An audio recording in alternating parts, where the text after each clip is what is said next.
नमस्कार दोस्तों, हमारी आज की कहानी है सास ने बहू को पति का लाया हुआ हार नहीं पहनने दिया। बाद में जो हुआ देखकर सब हैरान रह गए। कहानी पसंद आए तो चैनल को सब्सक्राइब जरूर करें। मुझे तुम दोनों से इस धोखे की उम्मीद नहीं थी। नहीं मन था देने का तो साफ मना कर देते। यूं बहाने मारने की क्या जरूरत थी। बहू से क्या शिकायत करे, वो तो पराये घर से आई है। लेकिन तुम कैसे बड़े भाई का कर्तव्य भूल गए। इलाजी की आंखों से अंगारे बरस रहे थे। मम्मी जी, यह आप क्या कह रही हैं? कैसा धोखा दिया हमने? पल्लवी आहत होकर बोली। तुम चुप रहो बहू, मुझे तुमसे कोई बात नहीं करनी। मैं जानती हूँ यह सब तुम्हारे लालच की वजह से ही हुआ है, इसलिए मेरे बबलू ने मुझसे झूठ बोला। इलाजी पल्लवी को खा जाने वाली नजरों से देखते हुए बोली।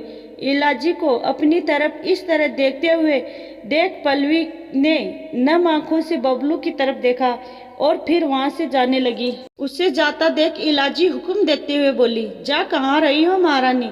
चुपके से जो लाखों का डायमंड हार मेरे बेटे की गाड़ी कमाई से मंगवाई हो उसे मेरे हाथों में दे जाओ। डायमंड हार? किस हार की बात कर रही है आप? मेरे पास कोई डायमंड हार नहीं है। पल्लवी आश्चर्यचकित थी इलाजी की बातों से। मम्मी, ये आपसे किसने कहा कि मैंने पल्लवी को डायमंड हार खरीद कर दिया, और वो भी लाखों की? बबलू भी हैरान था इस खबर से। किसने कहा? ये तुम क्या करोगे जानकर? अब चोरी पकड़ी गई है तो यह अनजान बनने का नाटक बंद करो और वो डायमंड हार मुझे दो। इलाजी बात सुनने को तैयार ही नहीं थी तो बबलू ने पल्लवी से कहा, पल्लवी अब कोई फायदा नहीं सच छुपाने का। मम्मी से हम झूठ नहीं बोल पाएंगे।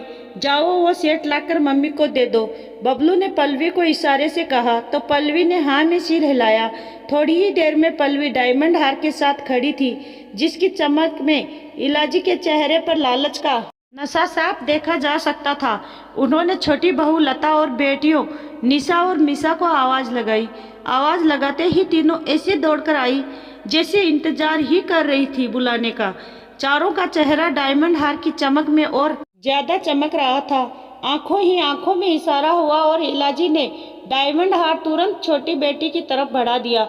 ये ले मिशा, एक यही सामान रह गया था, यह भी रख ले। इलाजी ने हार मिशा को देते हुए कहा, मम्मी जी आप ये हार मिशा दीदी को मत दीजिए। पल्लवी ने मना किया। क्यों ना दूं? लाखों का हार बबलू की बहन पहनेगी। सोचो कितना मान होगा मिशा का जब उसके ससुराल वाले यह हार उसके गले में देखेंगे। इलाजी हार को सहलाते हुए बोली, सही कहा किसी ने, जब लालच बढ़ जाता है तो लोगों को सही गलत का फर्क महसूस नहीं होता, और आज यही साबित भी हो गया।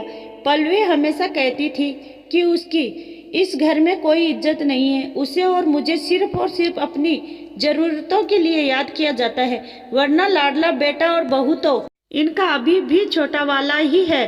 बबलू को अब गुस्सा आ गया था। क्या बोल रहे? लग रहा है कि सच्चाई खुलने से दोनों का दिमाग चलना बंद हो गया है।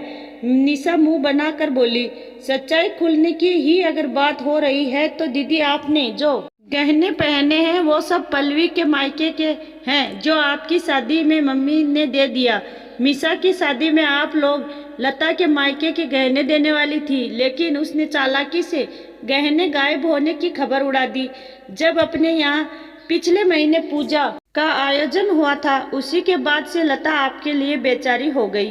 अरे मैंने तो ये भी सुना था कि चोरी का इल्जाम पहले पल्लवी पर ही आने वाला था, लेकिन उसकी अच्छी किस्मत उसी समय उसे मायके जाना पड़ा, क्योंकि उसके पापा को हार्ट अटैक आ गया था और वो अस्पताल में थे। मैंने अपनी सेविंग पहले ही निकाल कर मम्मी को दे दिया था और नहीं दे सकता था, तो मम्मी ने बाकी का इंतजाम छोटे से करने को कहा। तो फिर इस बार खर्चे से बचने के लिए लता ने नई चाल चली और अफवाह उड़ा दी कि मैंने पल्लवी को लाखों का डायमंड सेट दिया, लेकिन बहन के लिए मना कर दिया। क्यों लता, सही कह रहा हो ना? बबलू गुस्से से लता को देखते हुए बोला।